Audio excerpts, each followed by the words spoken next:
Okay, good afternoon, folks, and this is another round of coffee and questions. So, you got your coffee handy, sit back, and this is a long discussion. This is on toolboxes, and there are a lot of opinions on toolboxes. Which ones are the best to buy? Which is the better quality? What should you buy? What's overpriced? There are thousands of questions, it seemed like. And I tried to narrow this down to, a question and answer session. So, I'm going to change the picture. We're going to get right into it, and I'll comment on each one of these. And this is a very difficult topic because everybody's passionate about the particular toolboxes that they own. So, and they defend them. I mean, they defend their purchases naturally, but let's take a closer look and let's see which ones we can figure out are truly the better made ones and are the best bargain. So here we go. I'm going to change the picture. Okay, here we go. I'm going to show you some pictures here. These are made by different manufacturers, of course, but these are the ones touted on the forum. I mean, what people buy, what they feel are some of the best. Okay, so we've got on the upper left Extreme Tools, and we got on the upper right SnapOn, bottom left Matco, and bottom right Mac. And these are all really nice ones. You can see by taking a look at them, they're probably very well constructed. But we're going to get into specific questions and answers on boxes. And I'm going to try to stay a little bit generic because I noticed it really got to be a very heated topic on the forum where people began to criticize each other, started saying bad things, about, the toolboxes that they own and why they should have upgraded and why they bought this and why did you get it off of the truck. And there's so much controversy that surrounds the purchase of toolboxes. So let's see if we can go through it and make some heads or tails out of it, and maybe it'll help you with the purchase going downstream. All right.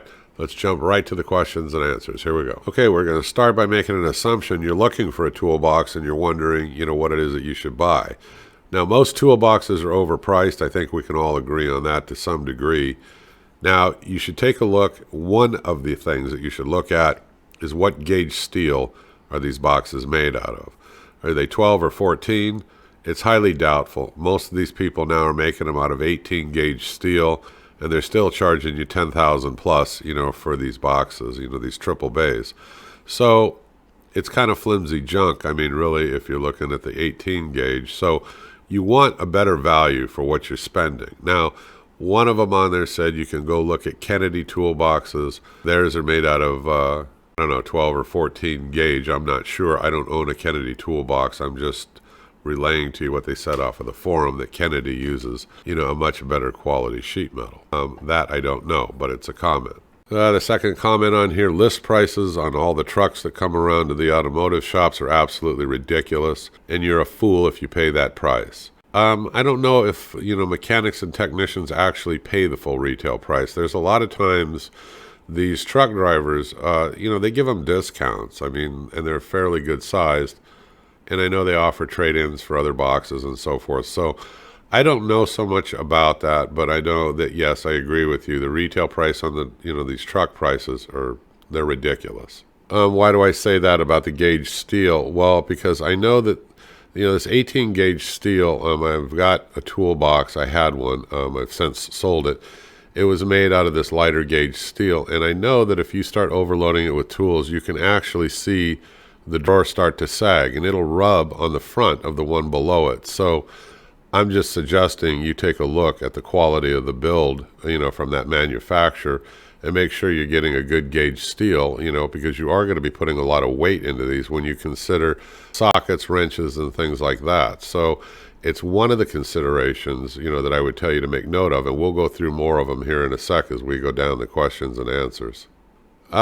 Yeah, I'm aware. You got SnapOn, Proto, Matco. They're all U.S. manufacturers. Yeah, that's a good thing. There's no argument with that. Next question.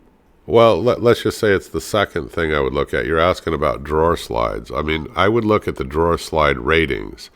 Now, on lower end boxes, especially the ones that come off of the trucks, as well as, your big box stores, these slides are rated at right around 100 to 120 pounds. Now, your higher end ones, the ones that are coming off of these trucks, like, your Matco, your Extreme, your SnapOn, and Mac, I'm not trying to discredit any of them, they have a higher rating on their drawer slides. They're rated at 200 pounds and some of them even more. And it is important because of the amount of weight you're going to be putting into these drawers. and you're open and closing them, especially if you're working in the trade as a mechanic or a technician. I'm not talking about the home hobbyist, but it does matter, the drawer slides and the amount of weight they can withstand. So I would tell you that's the second thing you should make note of and consider when you're looking at boxes. Yeah, look, I'm not making fun of you or anything. I mean, you said that, the tamper-proof locks are a big consideration. I don't think they're a big consideration. I think as long as they work, that's all you should be concerned about. I mean, truthfully, if somebody wants to break into your toolbox, that tamper-proof lock's not going to stop them. Now, I know that's my opinion. I realize that, but I mean, that's just my take on it. I mean, I'm not criticizing, what you're saying. Well, I would say like the number three thing that you should write down to be concerned about is replacement parts and reliability. Now, this is another plus when you get them off of the truck from any of these vendors, is they usually stand behind these very firmly in terms of replacement parts, and they have availability, and they can get them in very quickly. You start buying some of these off-brand boxes, and I'm not knocking, anybody that has anything from Harbor Freight or anything like that. You try to get replacement parts and stuff. I mean, you'll be lucky if you can find them, and it's generally a headache. Part of this is convenience. If you are a mechanic or a technician, I am not, but if you are, it's nice to have that convenience factor. So that's a plus from getting them off of the truck, is that you can turn around to these guys and tell them what you need in replacement parts or your warranty service part of this, because they want your business and to keep coming back. These manufacturers stand behind these products solidly, and they'll see that they can help you. So that is a plus. I mean, I would consider that as, one of the, like, let's call it the number three thing or what have you, that I would write down and want to know before purchasing a box. If I'm getting one of these large boxes, these 3-tier boxes, that's got the lockers, it's got the hutch, it's got all this stuff on there, I want it to have 6 casters at least. Now, some of them have 8. But I would steer away from the ones that got 4. I mean, again, you're looking at, how many pounds capacity these casters can hold. But I like the idea of having 6 and 8 casters. And now you'll know on the higher end boxes, the ones you're getting off the truck, all of them pretty much come with a minimum of 6. Some of them come with 8. If you have a smaller box, you'll be able to get away with the 4 as long as they're good quality casters. There's nothing wrong with that. But on these large ones, like you see in the picture, you want 6 minimum, and they all come with them, like I said. And they are all heavy-duty industrial casters. So you'll be okay with that, but I would write it down as a consideration. I'd want to know something about the casters.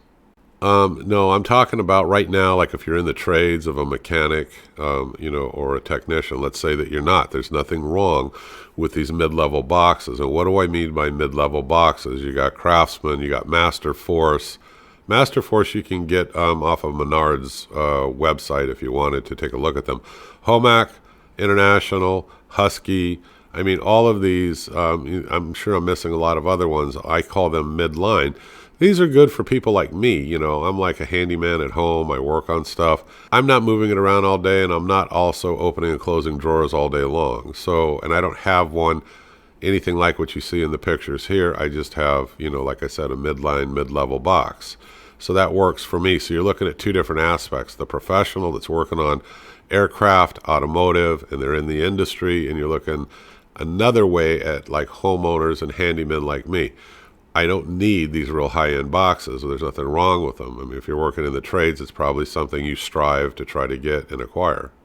It's just a personal opinion. I'm not criticizing, and I don't want to start a flame or a war on the forum over this. I just think if you walk onto one of these trucks like, Buffy and Jody, and you go, oh yeah, that's what I want, and I don't care what it costs, and who cares about the interest rate? And you buy the box because you got to have this pretty new one, this pretty new SnapOn or whatever you're buying, you're a fool.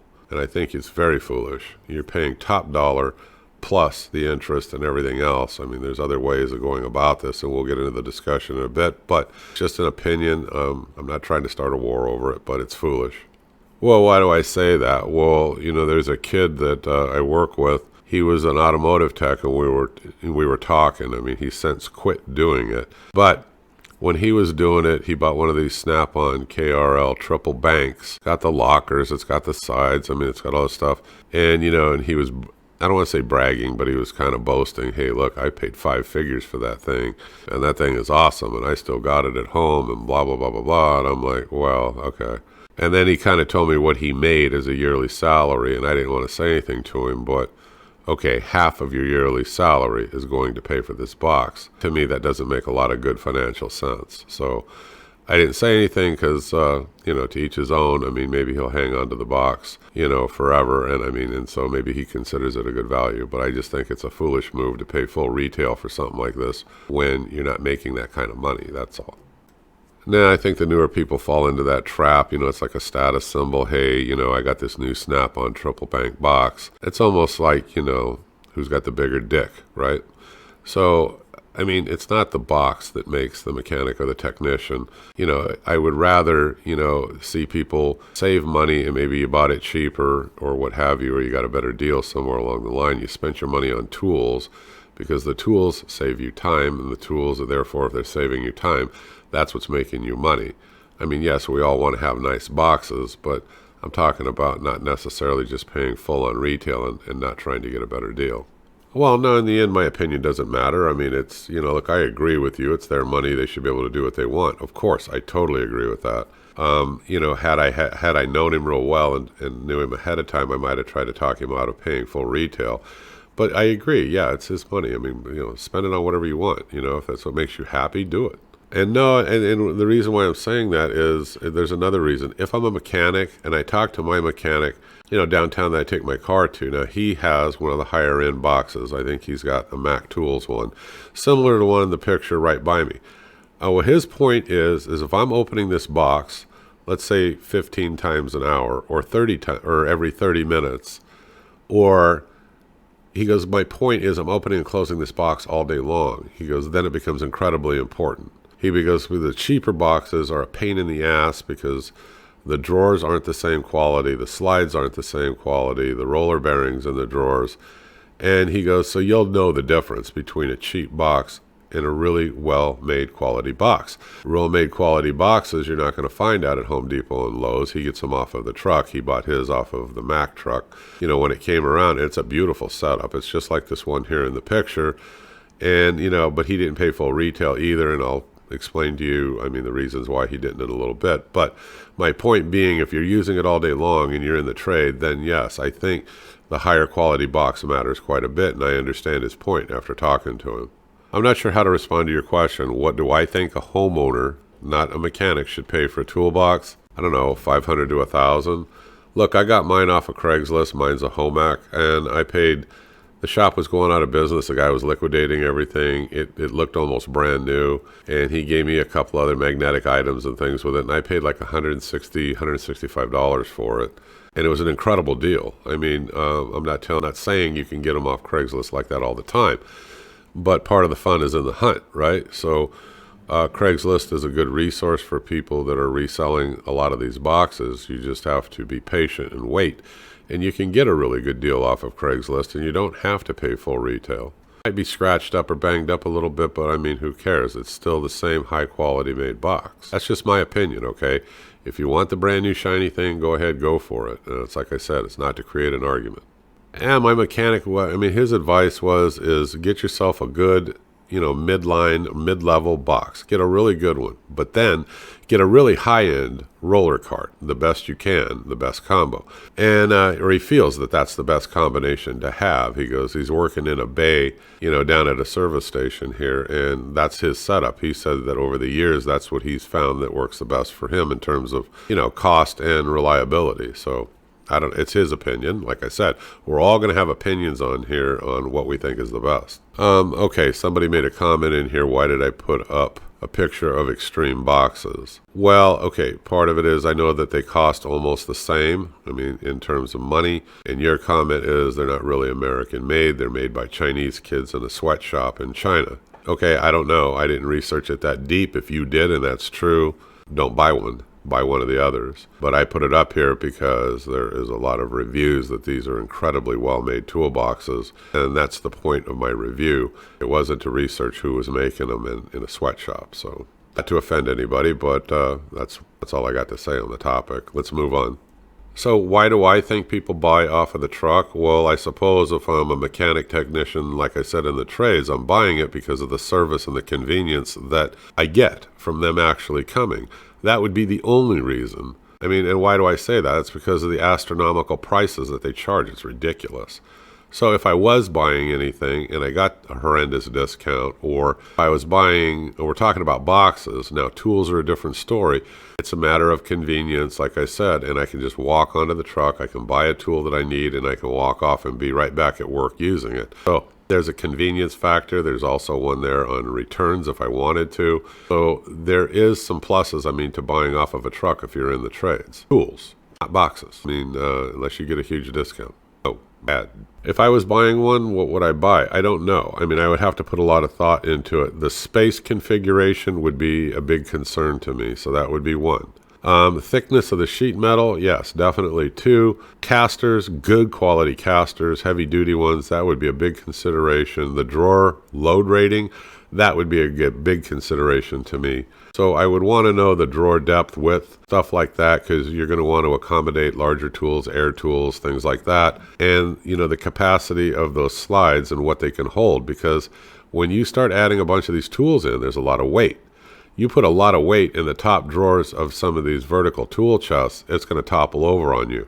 If you don't believe me, ask my son. He's had it happen, and it damaged the drawer slides. So it can be a bad mess, to anybody. Anyway, those are my thoughts on that. Let's move forward. Well, I've seen some of the boxes that people say are expensive, and I've seen some of the boxes that people say they're cheap pieces of junk, and they run $400 or $500, give or take. But I've also seen, like on Craigslist, I keep coming back to it. If you keep searching and you keep up on it, you can get SnapOn and Matco and Mac toolboxes and all these toolboxes. People, when they go to resell them, are asking like sometimes a fraction of the price just to get rid of them and get them out of their garage or their shop. Or you can negotiate a good deal and buy it far less and save a hell of a lot of money. That's really my point on that. So, unless you got to have that shiny new toy, be patient. You'll come across a good deal eventually. Okay, so why do people pay full retail or close to full retail, even with a discount, and buy these boxes off of the truck knowing that, it's kind of a financial disaster? Well, because they don't have thousands and thousands of dollars laying around. So the truck, the driver, or the company backing it's able to finance it. Are you going to pay twice as much for the box by the time you're done? Yep. But you know what the draw is? The payment's affordable, and you can make the payment. So people get hooked into it, and they want a top-of-the-line box, although it's overkill, but it's the only way they're ever going to be able to afford to get a really nice, great box. So they go ahead and buy the box. And then they make the payments, and it's just they get hooked into that vicious cycle, and they end up paying for it twice over. So that's why they do it. That's my opinion, of course, but that's why I believe they do it. The thing about the SnapOn truck and the SnapOn prices, they're ridiculous. Yeah, I did say that. They are. I don't cut it however you want. They are ridiculous.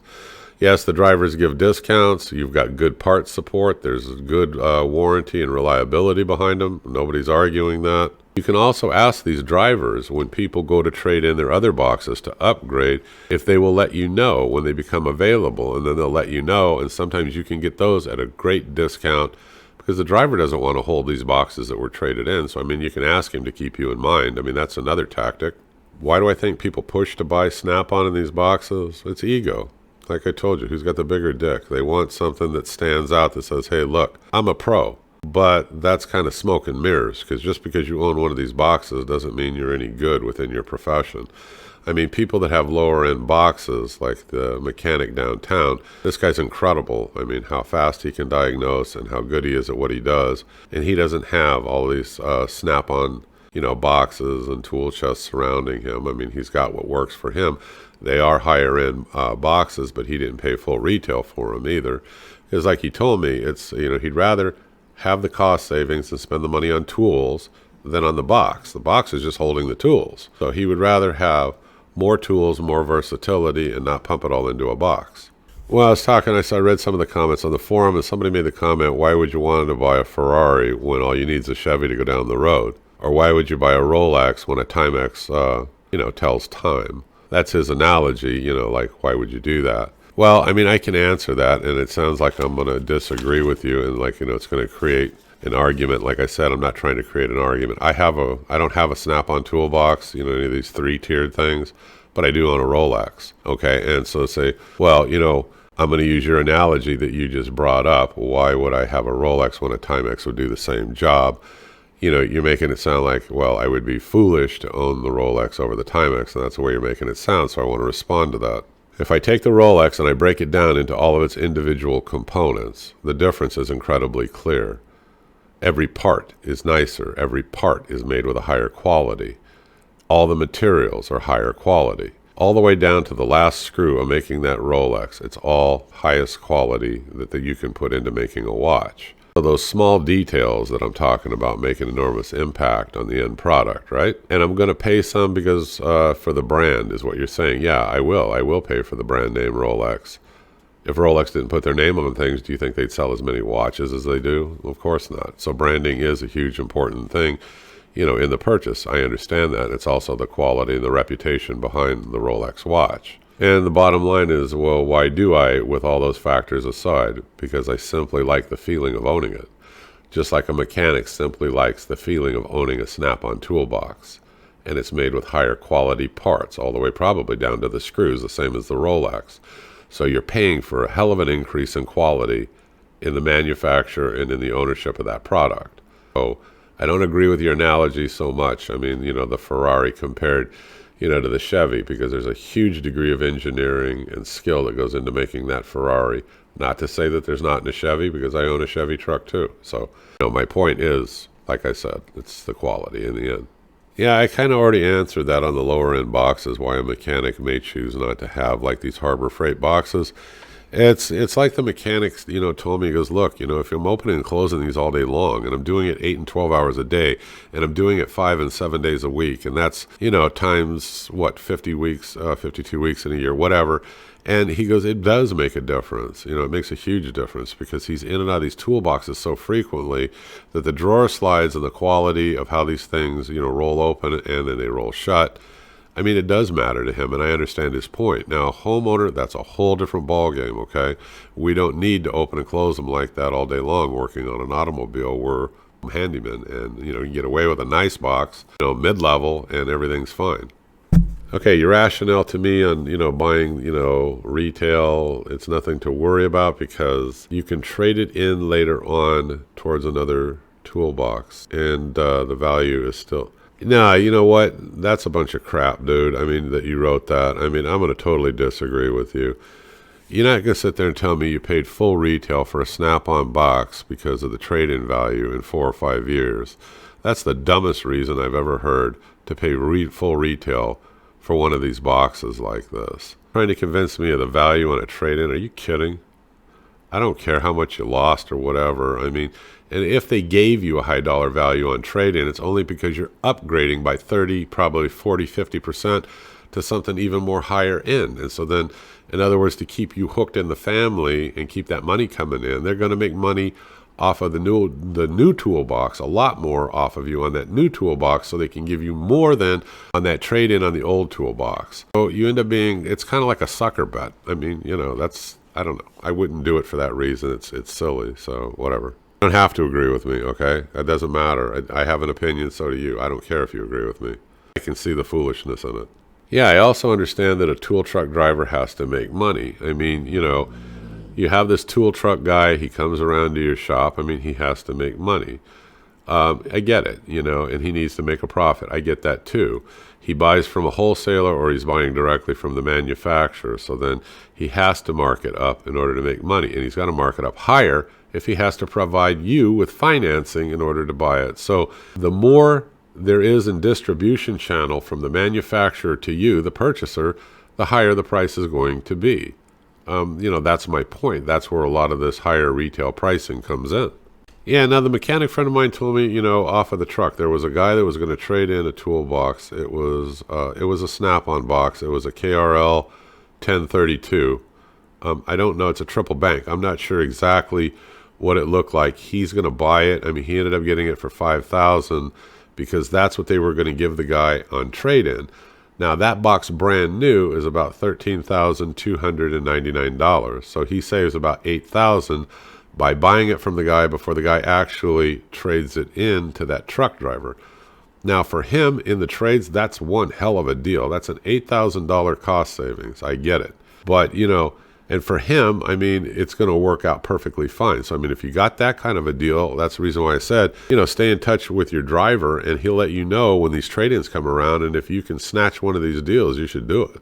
No, what he was telling me is like if you're a mechanic and you're in the trade, you want really good quality stuff, especially like these boxes. What you're paying for is the longevity of the boxes. You're not going to want to get rid of them every 2 to 5 years or anything like that. You're paying for the outstanding engineering and the quality of the parts and everything that put that box together. So home use, different story, okay, like I keep saying. So, I get a lot of these, questions that are popping up on here. You feel the same way for people that, that need them in their garage. No, I don't. You can have a DeWalt, you can have a Milwaukee, a Homac like I do. I don't need these extreme toolboxes, but if you're a mechanic and you're working in one of these bays, this could be the best way for you to go. My point is don't run out and pay full retail for it. I mean, it's just foolish. You have these high interest rates, huge. I mean, they're what, 25%? I've heard some of them are 28%. I don't even, shit, that sounds like usury practically. And you're going to pay twice before you're done paying it off. I mean, that's, to me, is just foolish. Okay, so one of the comments on here, the guy goes, hey, even like, with Mac tools, even with Matco, even with, Hallmark, even with some of these others, I can't afford, these tool chests. And, we're sitting there talking. So now I'm going to play devil's advocate for a second, okay? You say you can't afford them. Well, let's take a look at something. What if you spent $5 a day on energy drinks at work? That's $100 a month, right? What if you spent $10 a day and smoked 1 pack of cigarettes a day? That's $300 a month. What if you spent, let's say $20, just, I don't know. Well, maybe not 20. Let's say you spent $10 on liquor. That's $250 a month. Well, let's say you spend $5 a day on coffee. That's $100 a month. So real quickly, I mean, that adds up to like $800 or greater. I don't know. I didn't do the math. So I can knock down your defense about, hey, I can't afford it real easily. Cut back on some of your other habits and you can very easily afford a payment. But if you're going to go the payment route, you need to do the opposite of what people do. You need to race to pay that damn thing off. I mean, race to get it done. Throw all your extra money at the principal, whatever you got to do, and get that thing paid off. That interest rate's going to kill you. And that's where the foolish part of this whole thing comes in, where I tell people, don't do it. Don't do it unless you know you can double up, maybe some side jobs or something, and you are going to very diligently throw it in and pay that thing off and down so that you don't end up paying twice the amount for the box. All right, I don't want to do this. I'm sounding like I'm lecturing, and I'm going to create a lot of argument here, and that's not what my intent was. Okay, I'm sure this video is getting long, and it is a touchy video, or touchy subject rather, because this created like a lot of flames and a lot of hard feelings in the forum when people are defending their purchases because it gets to be an emotional thing. Nobody likes to be criticized over what they bought. On my final closing thoughts, I guess, you can take a look in almost all these comments in the forum. They're like justifications, really, of why people did certain things. They want to justify what they did, and they don't want to look foolish. I get it. It's not foolish. If you're somebody in the trades and you're going to have this thing forever, it's probably a hell of a good thing for you to buy investment-wise because you're not going to get rid of it. You're not going to take a loss, and you're going to have it for a very long time, and it's a very high-quality made box. They are not all created equal. Some are made outstanding and some borderline junk. Okay, you just need to do your research and be careful about what you're buying. A lot of these are way overpriced. SnapOn is one of them that comes to mind, and I'm not just picking on them. A lot of these boxes off of the truck, they're overpriced. Look around for your best deal. Use Craigslist. Some of them are well worth the money. I agree. I don't have a disagreement there. It just depends. It's your money. Do what you want to do. This is just a friendly debate and conversation that we're having. You can agree or disagree with the things that I said. In the end, buy what you want. I'm just telling you, buy what you want, but don't buy into the hype. Everybody wants to pump these up like, hey, I got a SnapOn, man. I am badass. I am cool. That don't mean you're worth a shit in what you're doing, okay? Or there are people that own these that are master mechanics. You see them all the time on TV and everywhere else, and they make huge incomes. I'm just trying to protect the income side of things by telling you you're better off using the money to buy more tools. The tools are what make you money. Not so much the box. You just want a really good quality box. Research the manufacturer, and like I said, look at your drawer glides, how many pounds they can withstand. Look at thickness and the gauging of the sheet metal, the casters, all these things that we talked about. Look at the the drawer depths and the widths. Make sure it's going to handle everything that you want. These are beautiful boxes. In one way, if I came across one cheap enough, I would own one. So I'm not criticizing people that actually go out and buy them. Just want you to do it the smart, financial, reasonable way. I'm the Home Handyman. I know this has been a touchy subject. I hope you click subscribe, follow me, give me a thumbs up, and I'll talk to you folks again soon. Thank you very much. Have a good day. Bye-bye.